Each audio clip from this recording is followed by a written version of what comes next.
हमारी बर्थडे।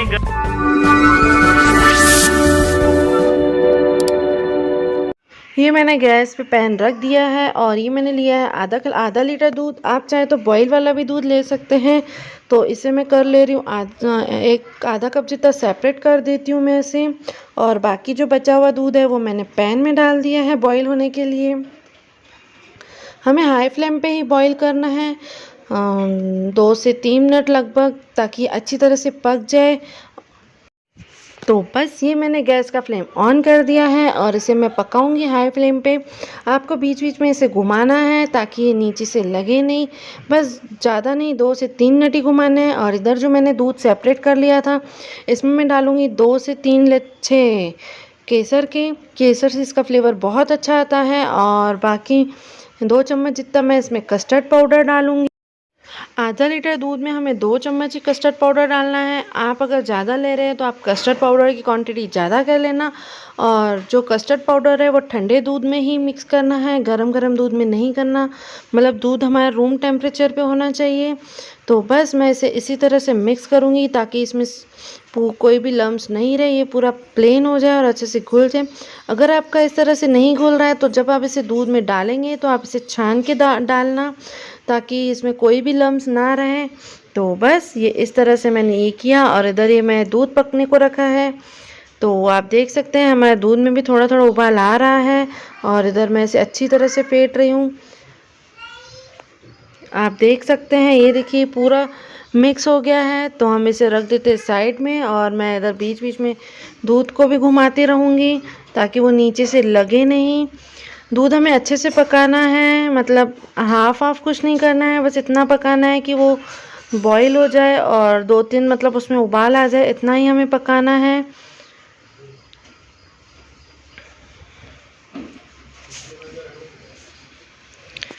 तो ये मेरे दूध में उबाल आना स्टार्ट हो गया है।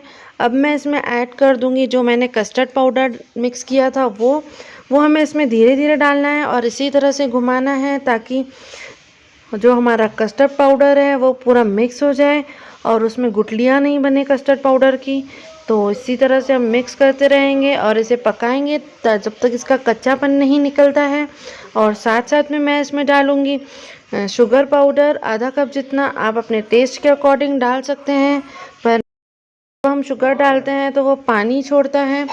तो हमें लगभग इसे 4 से 5 मिनट तक इस तरह से पकाना है, घुमाते रहना है। तो ये 4 से 5 मिनट हम इस तरह से घुमाएंगे। ये देखिए कितना अच्छा और गाढ़ा गाढ़ा लग रहा है। तो बस ये परफेक्ट है। और अगर आप शुगर डालने के बाद ज़्यादा नहीं घुमाते हैं तो वो जब हम लोग जमाएंगे तो वो कैसे बर्फ़ जम जाती है। और अगर हमने शुगर को अच्छी तरह से पका लिया तो वो पानी नहीं छोड़ता है और जब जमाते हैं तो बिल्कुल क्रीमी फॉर्म में वो जमती है। तो ये देखिए ये मेरा बैटर बन गया था और ये मैंने ठंडा होने के लिए रख दिया है। तो ये ठंडा हो गया था, होने के लिए रख दिया है। तो ये देखिए कितना अच्छा गाढ़ा बना है। तो बस हमें इसी तरह से चाहिए था। और मैं इसे अभी एक बाउल में डाल के 20 मिनट के लिए फ्रीज में सेट होने के लिए रख दूँगी ताकि अच्छे से ठंडा और थोड़ा अच्छा और जम जाए।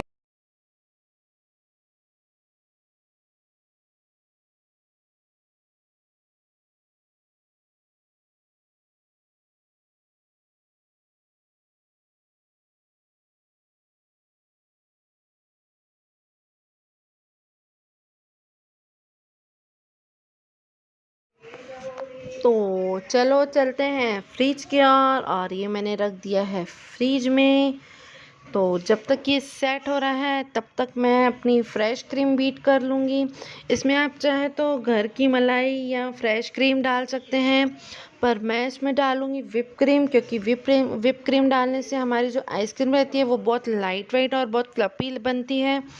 तो जितना हो सके आप whip क्रीम का ही यूज़ कीजिए। और अगर आपके पास नहीं है तो कोई बात नहीं, आप रेगुलर वाले भी मलाई, दूध की मलाई या फिर फ्रेश क्रीम यूज़ कर सकते हैं अमूल की, पर मैं whip क्रीम यूज़ कर रही हूँ। और मैं ये वाले बीटर से बीट कर रही हूँ। जब हम ये वाले बीटर से बीट करते हैं तो हमारी जो whip क्रीम है वो अच्छे से बीट होती है और एकदम सॉफ्ट बनती है, मतलब लाइट वेट रहती है बहुत। अगर आप मिक्सर में कर रहे हो तो होती है, पर वो इस तरह से नहीं होती है। तो अगर आपके पास ये नहीं है तो आप मिक्सर ग्राइंडर से कर कीजिए अलग। लेकिन अगर आपके पास ये है तो आप इसी से ही करना, इससे बहुत अच्छी आइसक्रीम बनती है। तो बस ये मैंने बीट कर लिया। फिर वीरा आ गई थी, फिर बोले बुआ मैं करूँगी, तो मैंने कहा ठीक है तू भी कर ले। तो ये वीरा बीट करने लगी थी, पर वीरा ने बीट तो ऐसे किया था कि पूरे हॉल में उसने फैला दिया था। पर कोई बात नहीं, छोटी है, सीख रही है। तो ये देखिए ये वीरा बीट कर रही थी अब, पर उसे डर भी लग रहा था क्योंकि ये इलेक्ट्रॉनिक मशीन थी, तो उसे डर लग रहा था। और मैं उसे बोल रही थी वेरी गुड वीरा, बहुत अच्छा कर रही है। तो बस ये इसी तरह से मैं उसे सिखाती जा रही थी और वो करती जा रही थी। उसे भी बहुत मज़ा आ रहा था और बहुत ज़्यादा कंसंट्रेशन से वो देख भी रही थी कि मैं कैसे कर रही हूँ। तो ये बीट हो रही है और उसे बहुत एक्साइटेड था कि वो आइसक्रीम बना रही है। तो वो उसको बनाने से ज़्यादा उसको ये था कि कब बनेंगे और कब मैं खाऊंगी।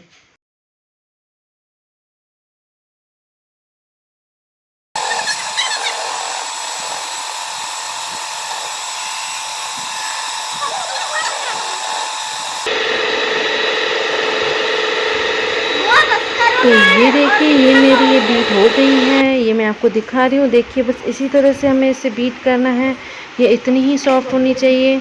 तो ये मैं लेके आई हूँ जो हमने कस्टर्ड का मिल्क बना के रखा था वो। तो ये भी अच्छे से सेट हो गया है, आप देख सकते हैं कितना गाढ़ा लग रहा है। तो बस अब मैं इसमें डाल दूँगी वनीला एसेंस और साथ साथ में मैं ये वाला बैटर भी इसमें क्रीम में डाल दूँगी। बस ये डाल के मैंने इसे मिक्स कर देना है। लगभग 1 ही मिनट के लिए हमें इसे मिक्स करना है, ज़्यादा मिक्स नहीं करना है, इतना ही मिक्स करना है ताकि ये जो हमारा जो ये कस्टर्ड का बैटर था वो इसमें अच्छे से मिक्स हो जाए। और व्हिप क्रीम को अगर हम इसे ज़्यादा और बीट करते हैं तो फिर वो उसका जो फ्लफीनेस है वो चले जाते हैं, वो लिक्विड फॉर्म में हो जाती है। तो बस ये इसी तरह से मिक्स करना है हमें और फिर हमारी आइसक्रीम बनके बिल्कुल रेडी हो जाएंगी। तो ये मुझे एसेंस थोड़ा कम लग रहा था तो मैंने थोड़ा सा और डाल दिया इसमें और ये मैं बीट करने लगी। वीरा बोर हो गई थी तो वीरा बब्बी को खिला रही थी क्योंकि वो उड़ गई। तो ये देखो ये मैंने आइसक्रीम अच्छे से बीट कर ली है। देखो कितनी पूरी जितनी क्वांटिटी हमने ली थी उससे डबल क्वांटिटी में हो गई है। तो बस मैं इसी बर्तन में इसे ढक के और रख दूँगी। मैंने इसे पूरा नहीं जमाना है, हमें इसे आधा जमाना है। तो बस ये यहाँ पे वीरा और मेरे भैया इधर उधर कर रहे थे घर की, क्योंकि गर्मी आ गई है तो हमें कूलर लगाना था। तो ये दोनों वो सेट कर रहे थे शाम के टाइम पे और मैंने आइसक्रीम फ्रीज में रख दी थी जमने के लिए। अरे तो वीरा को बहुत ताकत होगी है।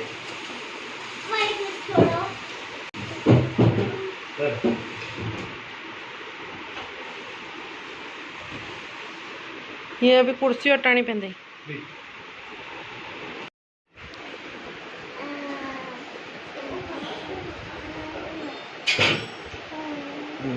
पाइप लगा खड़े हो नहीं तो ये देखिए ये मैं 2 घंटे के बाद मेरी आइसक्रीम लेके आ गई हूँ फ्रीज से। मैंने इसे पूरा नहीं जमाना है, बस हमें इसे थोड़ा सा ही जमाना है। तो बस इसे मैं ओपन करूँगी और मैं एक बार फिर से इसे अच्छी तरह से बीट करूँगी ताकि ये थोड़ी सी और लाइट वेट हो जाए। तो ये देखिए ये इस तरह से जमी हुई है।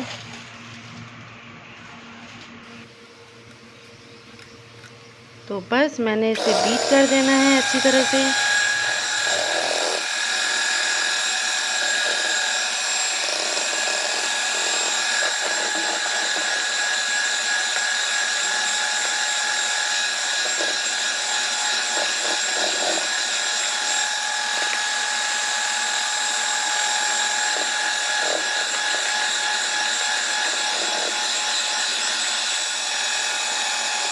तो ये बीट हो गई है और ये इस फॉर्म में होनी चाहिए। तो बस ये बनके बिल्कुल रेडी हो गई है। अब हम इसे उस मोल्ड में डाल देंगे जिसमें आपको इसको जमानी है। तो यहाँ मैंने एक लिया है प्लास्टिक का कंटेनर, आप चाहे तो कांच का भी ले सकते हो, चाहे एल्यूमिनियम का भी ले सकते हो, पर हमें इसे स्टील में नहीं जमाना है। बस वही बर्तन में जमाना है जो अच्छी तरह से कवर हो सके और जिसका जो थिकनेस है वो हार्ड हो, तो मैं इस वाले कंटेनर में से जमा रही हूँ। तो बस ये मेरी आइसक्रीम बन के बिल्कुल रेडी हो गई है। और आप चाहे तो इसके ऊपर कोई भी ड्राई फ्रूट्स डाल सकते हैं, काजू, पिस्ता, बादाम। तो मैं ऐसे गार्निश करूँगी काजू और पिस्ता से, जो मैंने पहले हल्का हल्का रोस्ट कर दिया है थोड़ा सा बटर डाल के, क्योंकि रोस्ट किए हुए काजू बादाम बहुत अच्छे लगते हैं। तो ये इस तरह से ये मैं पूरा ये इसमें डाल के रख दूँगी। तो ये गार्निश करके मेरी आइसक्रीम बिल्कुल बन के रेडी हो गई है फ्रीज में जाने के लिए। तो मैं जैसे इसके अंदर बर्फ़ नहीं जमे, इसलिए मैं इसके ऊपर पहले पन्नी से पैक कर रही हूँ, उसके बाद मैं ऊपर से ढक्कन लगा दूँगी। तो हमारी जो आइसक्रीम है उसके अंदर बर्फ़ नहीं रहेंगी और ये इतनी ही सॉफ्ट लगेंगी बाद में भी। तो ये देखिए,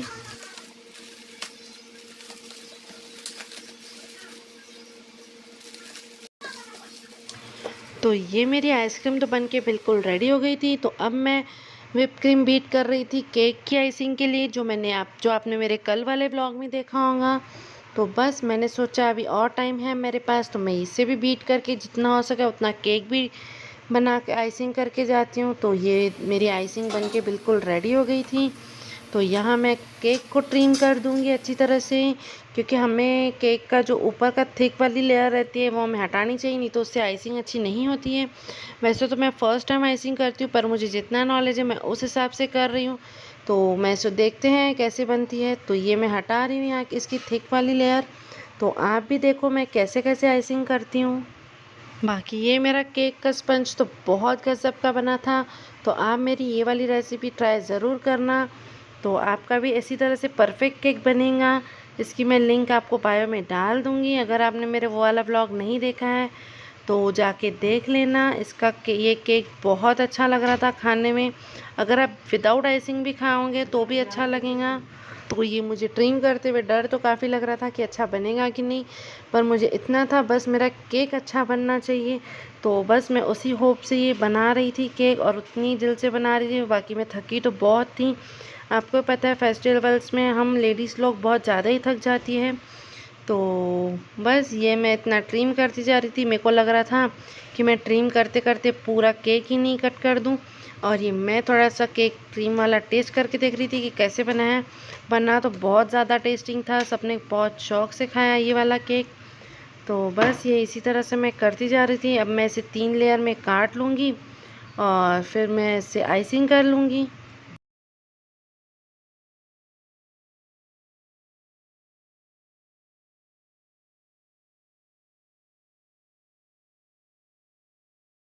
तो मैं बना रही थी चॉकलेट केक। तो मैंने सोचा आइसिंग में पहले चॉकलेट मिक्स किया जाए। तो ये मैंने ना चॉकलेट मेल्ट किया हुआ था, जो चॉकलेट कंपाउंड आ रहा है मैंने उसका चॉकलेट मेल्ट किया, और उसे फिर मैंने थोड़ा सा रूम टेम्परेचर तक ठंडा होने के लिए फिर मैं उसे इस तरह से आइसिंग में मिक्स कर रही हूँ। और ये मेरी रेडी हो गई चॉकलेट आइसिंग। तो बस अब मैं उठाऊँगी ये एक पीस। तो इसमें मैंने शुगर और पानी का घोल बनाया हुआ है, मतलब इसे शुगर सिरप बोलते हैं। तो वो उससे मैं ये केक को अच्छी तरह से सोक कर रही हूँ इस तरह से। तो फिर मैं ऊपर से आइसिंग लगाऊंगी, फिर ब्रेड लगाऊंगी, फिर सोक करूँगी। तो ये सिलसिला चलता रहेगा, आप देखते रहो।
तो ये मैंने बस इतनी ही आइसिंग की है। फ़िलहाल मैंने केक को कोट किया है, मतलब पूरा सा कवर किया है, और अब मैं आइसिंग को फ्रीज में रख दूँगी सेट होने के लिए।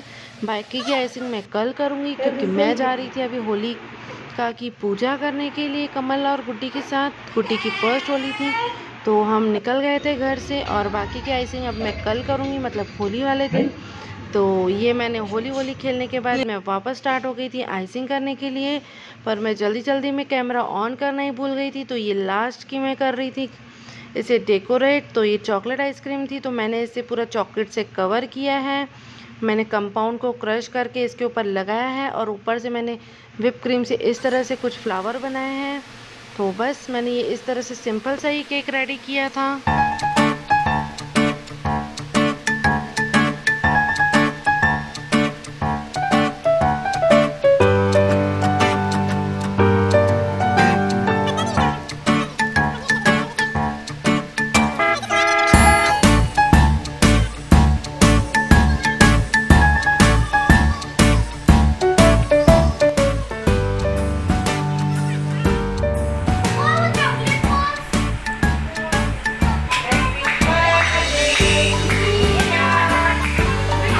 जल्दी हटो, आप हटो, आप हटो। सर को तो ये देखिए, ये मेरा केक का फाइनल लुक और मेरे आइसक्रीम का भी फाइनल लुक। साथ में मैंने ये चॉकलेट बार भी बनाई थी। तो बस तब मैंने शूट करने का टाइम नहीं था, तो इसलिए मैं आपको अब दिखा रही हूँ, क्योंकि बहुत ज़्यादा काम हो जाता है त्योहारों वाला दिन। तो चलो आप भी देखते रहो और इन्जॉय करो जिया का बर्थडे। लाइटिंग लगानी थी ना। हाँ, लाइटिंग चालू करो।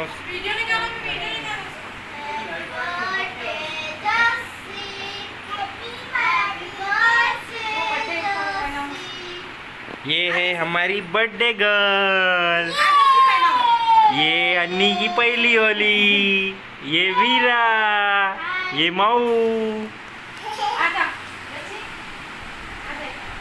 आज जिया का बर्थडे सेलिब्रेट होगा। हाँ। और ये रहा जिया का केक।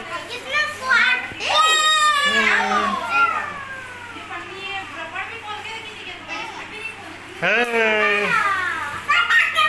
तो आज का वीडियो मैं यहीं एंड करती हूँ जिया के बर्थडे सेलिब्रेशन के साथ। मैं मिलती हूँ आपसे नेक्स्ट वीडियो में, तब तक के लिए tata bye bye, take care. अगर आप मेरे चैनल पे नए हो तो मेरे चैनल को सब्सक्राइब कर दो, और जितना हो सके उतना शेयर करो। और आपको मेरे वीडियोस कैसे लगते हैं मुझे कमेंट करके ज़रूर बताना। Very good. Bye bye, thank you to all. नहीं गई, वो हिलाने में पूरे टेबल को। हाँ।